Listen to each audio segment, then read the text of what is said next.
1960s का बॉम्बे, वह शहर जो कभी नींद नहीं लेता, वह शहर जहां रात को भी फुटपाथ पे हजारों लोग सो जाते थे। गरीब मजदूर, रिक्शे वाले, फैमिलीज प्लस उनके बच्चे। उन्हें पता नहीं था कि रात के अंधेरे में कोई घूम रहा है, हाथ में एक लोहे की रॉड या एक भारी पत्थर लेकर, और आंखों में कोई इमोशन नहीं, बिल्कुल खाली। एक के बाद एक लोग मरते गए, नींद में, बिना किसी आवाज़ के, बिना किसी लड़ाई के। सिर्फ एक ब्लंट स्ट्राइक और सब खत्म। पुलिस हैरान थी, शहर डरा हुआ था, और वो बंदा खुल्लम खुल्ला घूम रहा था, कई नामों से, कई इलाकों में। किसी ने उसे सिंधी तालवाई कहा, किसी ने तालवाई, किसी ने तांबी, किसी ने अन्ना, किसी ने वेल्लेजुआमी, और कुछ लोग साइको रमन के नाम से जानते थे, लेकिन उसका असली नाम था रमन राघव। और यह कहानी इंडिया का सबसे खतरनाक, सबसे मिस्टीरियस और सबसे इग्नोर्ड सीरियल किलर की कहानी है। आज की इस वीडियो में हम कवर करेंगे रमन राघव कौन था, कहाँ से आया, क्या था उसका बैकग्राउंड, फिर उसकी क्राइम्स, उसका तरीका, उसकी साइकोलॉजी, फिर पुलिस की इन्वेस्टिगेशन, अरेस्ट और ट्रायल, और आखिर में जो सवाल के जवाब आज भी नहीं है। इसीलिए वीडियो के एंड तक बने रहना। यह वीडियो बहुत डार्क है और मैं गारंटी देता हूँ कि यह वीडियो आप कभी नहीं भूलोगे। पहले बात करते हैं रमन राघव कहाँ से आया। आई थिंक यह एक अजीब सवाल है, क्योंकि रमन राघव के बारे में पक्की जानकारी बहुत कम है। वो खुद अपने बारे में अलग अलग बातें करता था। कभी कहता मैं तमिलनाडु से हूँ, कभी कहता मेरा कोई घर नहीं है, कभी कहता मैं बॉम्बे से हूँ। विकिपीडिया और पुलिस रिकॉर्ड के मुताबिक उसका जन्म 1929 में हुआ था। जगह थी तिन्ने वैली, मद्रास प्रेसिडेंसी, जो आज क्रेन्यो वैली तमिलनाडु है। हाँ, वो तमिल था, बॉम्बे में माइग्रेंट था। तब भी और आज भी बॉम्बे में लाखों माइग्रेंट्स आते हैं काम की तलाश में, एक बेटर लाइफ की उम्मीद में। रमन राघव भी आया, लेकिन उसकी लाइफ बेटर नहीं हुई। उसके बारे में जो रिकॉर्ड्स हैं, उसके मुताबिक रमन राघव का कोई स्टेबल ऑक्यूपेशन नहीं था। वह दिहाड़ी मजदूर था, कभी कुछ काम करता, कहीं बेरोजगार रहता, बॉम्बे के फुटपाथ्स और चावलों में रहता था।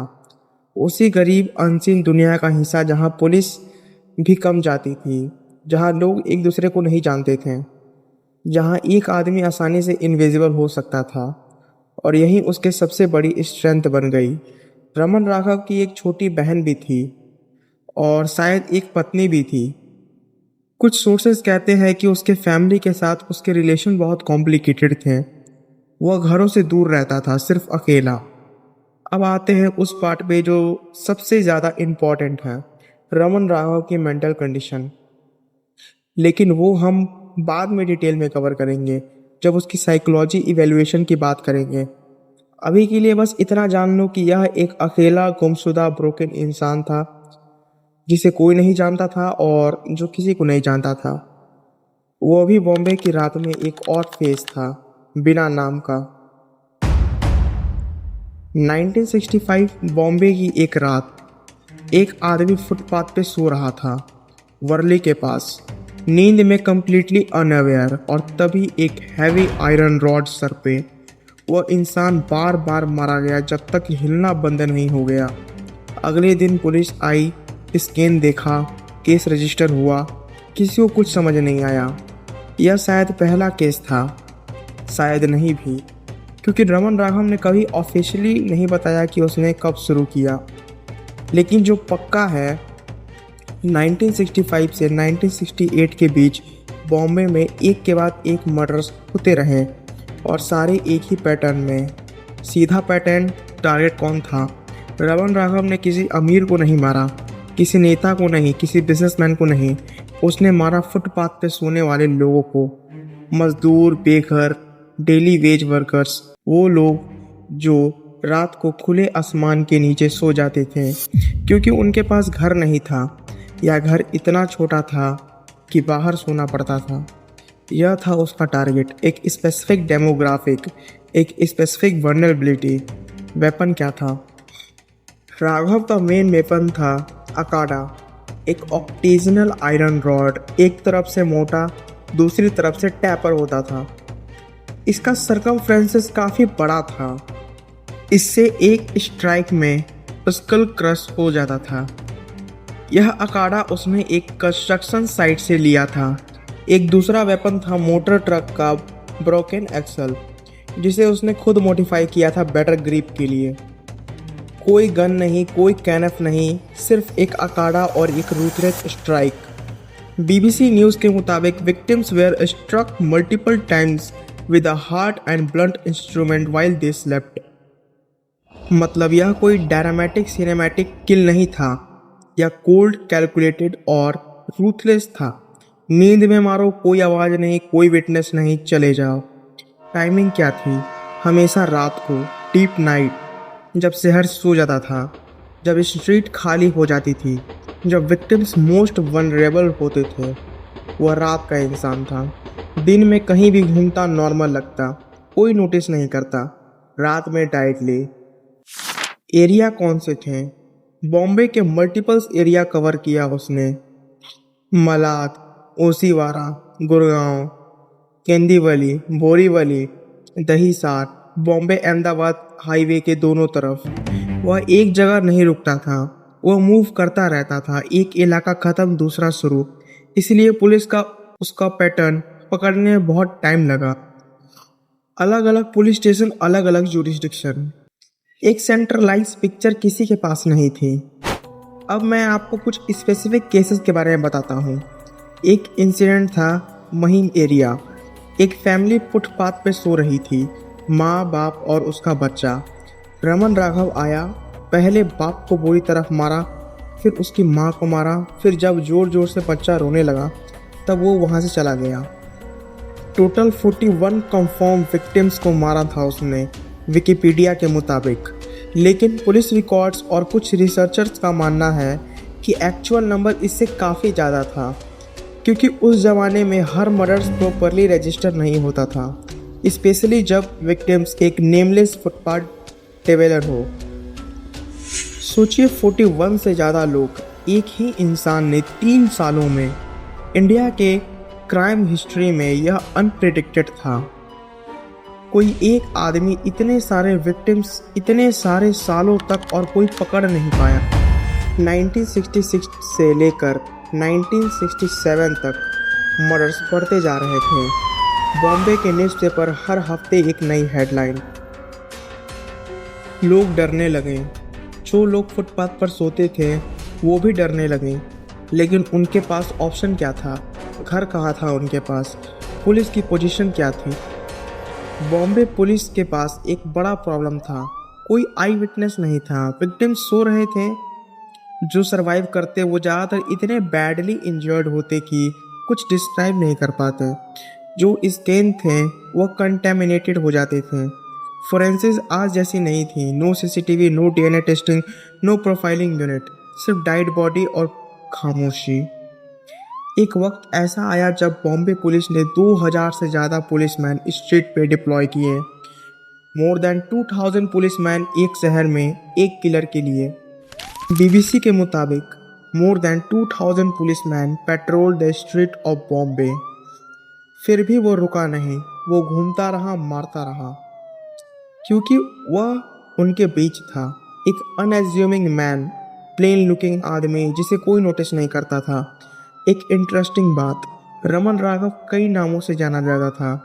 अलग अलग एरियाज़ में अलग अलग लोग उसे जानते थे, अलग अलग नामों से। सिंधी तालवाई किसी इलाके में, तामदी रंजन किसी और में, अन्ना वेलुस्वामी किसी और इलाके में। पुलिस को पता ही नहीं था कि यह सारे एक ही इंसान हैं। अलग एरिया की पुलिस अलग केस ट्रैक कर रही थी। उन्हें पता नहीं था कि यह सब कनेक्टेड हैं। एक सेंट्रलाइज्ड क्रिमिनल डाटाबेस नहीं था, एक सीरियल किलर प्रोफाइलिंग यूनिट नहीं थी। और उसी गैप में रमन राघव जिंदा रहा और मारता रहा। शहर में एक डर का माहौल था। फुटपाथ पर सोने वाले लोग ग्रुप्स में सोने लगे। कुछ लोग ने पास में लाठियां रखनी शुरू कर दी। कुछ लोग ने रातें जागना शुरू किया, बारी बारी पहरेदारी करके। सिर्फ एक इंसान की वजह से पूरे बॉम्बे की रात बदल गई थी। अगस्त 1968 आखिरकार एक ब्रेक मिला। लेकिन पहले एक इम्पोर्टेंट नाम जो इस पूरी इन्वेस्टिगेशन का हीरो था, Ramakant Kulkarni, deputy commissioner of police CID crime officer Bombay. वह सबसे यंग ऑफिसर थे जो इस पोस्ट पे आए थे। उन्हें ही यह केस संभालना था। उन्हीं ने मैनहंट लीड की। उन्हीं की टीम ने राघव को पकड़ा और उन्होंने बाद में यह पूरी कहानी अपनी बुक में लिखी, footprints on the stand of crimes और crimes, criminals and crops. Kulkarni के आने के बाद इन्वेस्टिगेशन ने एक नया डायरेक्शन लिया। 19 अगस्त 1968 wireless petrol Bombay man spread out theme एक स्पेसिफिक फोटोग्राफ था राघव का और पुलिस उसे शहर में डिस्ट्रीब्यूट कर रही थी।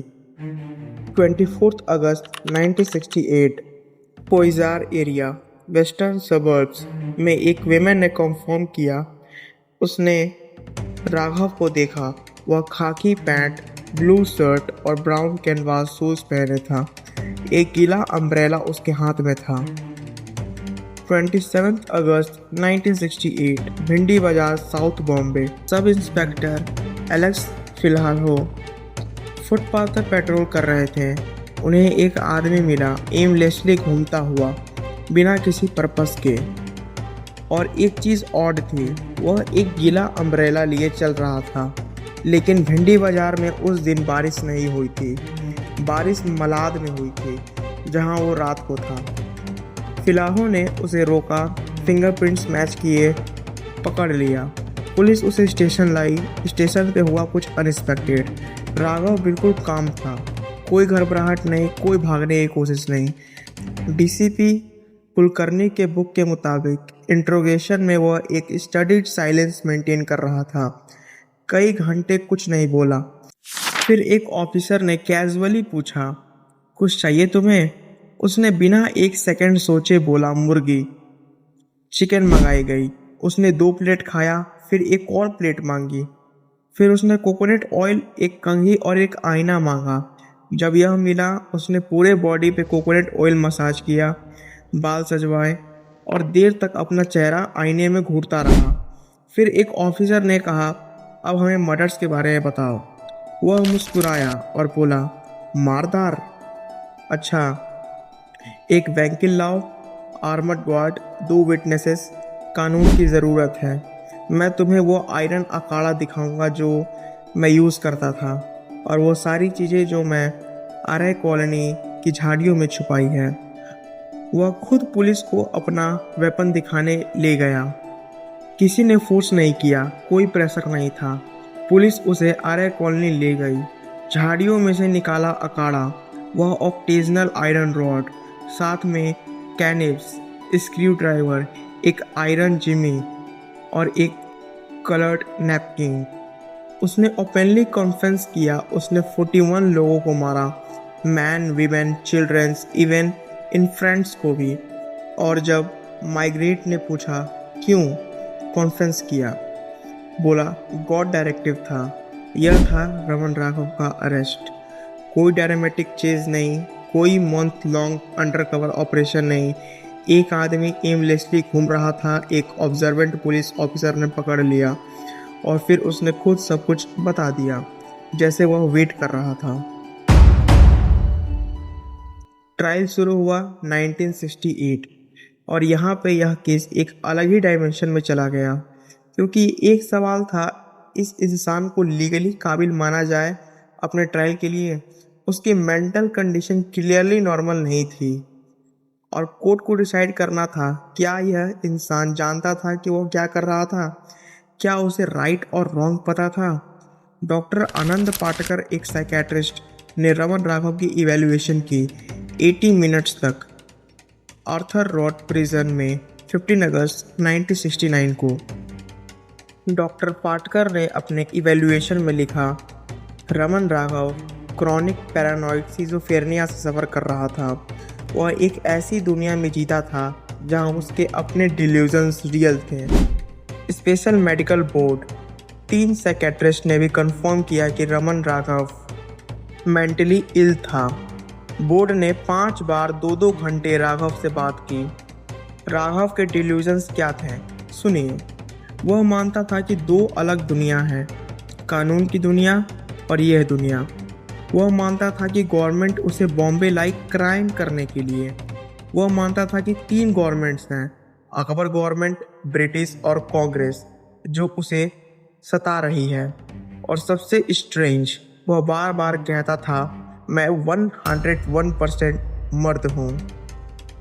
डॉक्टर पाटकर के बेटे सचिन, जो खुद साइकेट्रिस्ट हैं, उन्होंने अपने पिता के नोट्स स्टडी किए। उन्होंने बताया राघव की इनर वॉइस शिव की थी। वह मानता था यह भगवान शिव का हुक्म है। उसका सबसे बड़ा डर था इम्पोर्टेड हो जाना, और वह मानता था कि कुछ लोग उसे औरत में कन्वर्ट करने की कोशिश कर रहे हैं, इसीलिए वह मारता था अपनी मर्दानगी बचाने के लिए।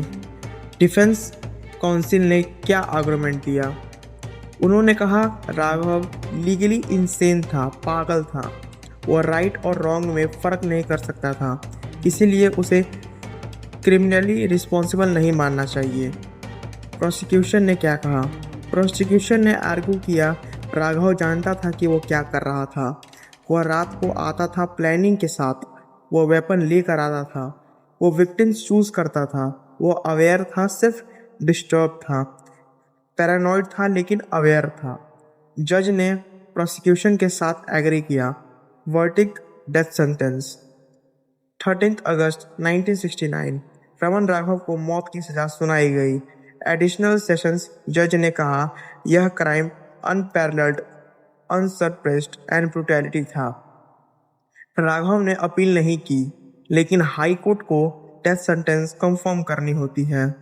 हाई कोर्ट ने 3 साइकेट्रिस्ट की एक स्पेशल मेडिकल बोर्ड बनाया। बोर्ड ने राघव को इनक्रेडिबली मेंटली इल डिक्लेयर किया। इसलिए 4 अगस्त 1987 बॉम्बे हाई कोर्ट ने उसकी डेथ सेंटेंस लाइफ इम्प्रिजनमेंट में कम्यूट कर दी। वह जेल गया, यारावाड़ सेंट्रल जेल, पुणे। वहाँ central institute of mental health and research में ट्रीटमेंट चली। अब मैं आपको एक और इम्पॉर्टेंट एंगल बताता हूँ। रमन राघव ने खुद क्यों मरा? उसकी मोटिवेशन क्या थी? यह एक ऐसा सवाल है जिसका जवाब आज भी कम्प्लीटली क्लियर नहीं है। उसने खुद अपने बारे में कुछ बातें कही जो हमारे साइकेट्रिस्ट और रिसर्चर के लिए बहुत इंटरेस्टिंग थी। पहली बात, कमांड हैलुसिनेशन। राघव का कहना था कि उसे आवाज़ें आती थीं जो उसे कमांड देती थीं मारने के लिए। साइकेट्रिक टर्म में इसे कमांड हैलुसिनेशन कहते हैं। सिजोफ्रेनिया का एक नोन सिम्टम्स है। उसे लगता था यह आवाज़ें रियल है, इंस्ट्रक्शन है। दूसरी बात, फियर ऑफ विमेन। यह कुछ खास था। राघव का एक बहुत स्ट्रेंज फियर था। वह औरत से डरता था। कुछ रिसर्चर्स का कहना था कि उसका सबसे बड़ा डर था गोइंग इनटू अ विमेन। यह डीपली डिस्टर्ब सेक्सुअल साइकोलॉजी था। उसी डर की वजह से वह औरतों को भी टारगेट करता था। तीसरी बात, नो रिमोर्स। जब उसे पकड़ा गया, जब उसने कॉन्फ्रेंस किया, कोई पछतावा नहीं था, कोई इमोशन नहीं, कोई आंसू नहीं। वह सीधी बात करता था, जैसे वो किसी नॉर्मल काम की बात कर रहा हो। यह साइकोपैथिक और सिजोफ्रेनिया का एक डेंजरस कॉम्बिनेशन था। एक चिलिंग डिटेल, जब रिपोर्टर्स ने पूछा तुमने क्यों मारा, राघव ने जवाब दिया मुझे अच्छा लगता था, बस इतना। कोई आइडियोलॉजी नहीं, कोई रीज़न नहीं, कोई जस्टिफिकेशन नहीं, अच्छा लगता था, बस अच्छा लगता था इसलिए मार दिया। यारावाड़ जेल, पुणे। यहाँ रमन राघव अपनी बाकी ज़िंदगी गुजारा। प्रिजन में वह साइकेट्रिक ट्रीटमेंट लेता रहा। उसकी सिजोफ्रेनिया जेल के ईयर्स में और भी कॉम्प्लेक्स होती गई। कुछ जेलर्स और प्रिजन ऑफिशियल्स का कहना था कि राघव रिलेटिविटी क्वाइट था। प्रिजन में कोई बड़ा इंसिडेंट नहीं, कोई वॉयलेंस नहीं, वह अपनी दुनिया में रहता था। क्या यह ट्रीटमेंट की वजह से था या एज की वजह से या कुछ और, हम कभी नहीं जान पाएंगे। 7 अप्रैल 1995 रमन राघव सैशॉन हॉस्पिटल पुणे में मरा किडनी फेलियर के कारण। वह यारावाड़ जेल में था। लेकिन एंड में हॉस्पिटल में ट्रांसफ़र हुआ। उसकी एज थी 65 से 66 साल। कोई फैमिली नहीं आया, कोई विजिटर नहीं था, कोई न्यूज़ बैनर नहीं था। वह उसी तरह चला गया जिस तरह वो जीता था, अकेले, बिना कोई नॉइज़ के। इंडिया का सबसे प्रोलिफिक सीरियल किलर जेल में क्वाइटली, बिना किसी ड्रामा के। 1968 में अरेस्ट हुआ, 1995 में मरा, 27 साल जेल में गुजारा। 1991 में पहले डायरेक्टर श्रीराम राघवन ने एक 45 मिनट शॉर्ट फिल्म बनाई, रमन राघव अ सिटी ऑफ किलर, जिसमें रघुवीर यादव ने राघव का रोल प्ले किया। यह टीवी के लिए बनी थी। 2016 में डायरेक्टर अनुराग कश्यप ने फीचर फिल्म रिलीज़ की, रमन राघव 2.0। नवाजुद्दीन सिद्दीकी ने राघव का रोल प्ले किया। विकी कौशल भी इस फिल्म में थे। फिल्म के डायरेक्टर बायोपिक नहीं थे, यह एक लूजली इंस्पायर्ड स्टोरी थी, लेकिन नवाजुद्दीन की परफॉर्मेंस ने रमन राघव को एक नई जनरेशन के सामने लाया। फिल्म क्रिटिकली एक्लेम्ड रही। नवाजुद्दीन को बहुत सारी तारीफ मिली, लेकिन ओरिजिनल रमन राघव की असली कहानी अभी भी बहुत कम लोग जानते हैं। BBC न्यूज़ ने एक टाइम पर रमन राघव को इंडिया जैक द रीपर कहा था। रमन राघव एक अकेला डिस्टर्ब्ड ब्रोकन इंसान था, जिसने एक शहर को 3 साल तक डरा कर रखा, जिसने सिस्टम को एक्सपोज किया, फोरेंसिक्स की कमियों को लेकर सोशल इनइक्वालिटी तक। वह विलेन था बिल्कुल, लेकिन यह स्टोरी सिर्फ उसके बारे में नहीं है। यह स्टोरी उन 41 लोगों के बारे में भी है जो फुटपाथ पर इसलिए सोते थे क्योंकि उनके पास घर नहीं था। यह स्टोरी उस सिस्टम के बारे में भी है जो 3 साल तक एक सीरियल किलर को रोक नहीं पाया। यह स्टोरी उस इंडिया के बारे में भी है जहां आज भी 2026 में हज़ारों लोग फुटपाथ पर रात बिताते हैं। क्या वह सेफ हैं? क्या उनका ख्याल रखा जाता है? यह सवाल आप लोग के लिए छोड़ रहा हूँ। अगर यह वीडियो आपको पसंद आई तो लाइक करें। अगर आप ऐसी और रियल क्राइम केसेस देखना चाहते हैं तो सब्सक्राइब करें और कमेंट में ज़रूर बताएं रमन राघव के बारे में आपकी क्या राय है। क्या वो सच में पागल था या एक कैलकुलेटेड किलर? नीचे लिखो, मैं सारे कमेंट पढ़ता हूँ। तब तक स्टे सेफ, स्टे अवेयर।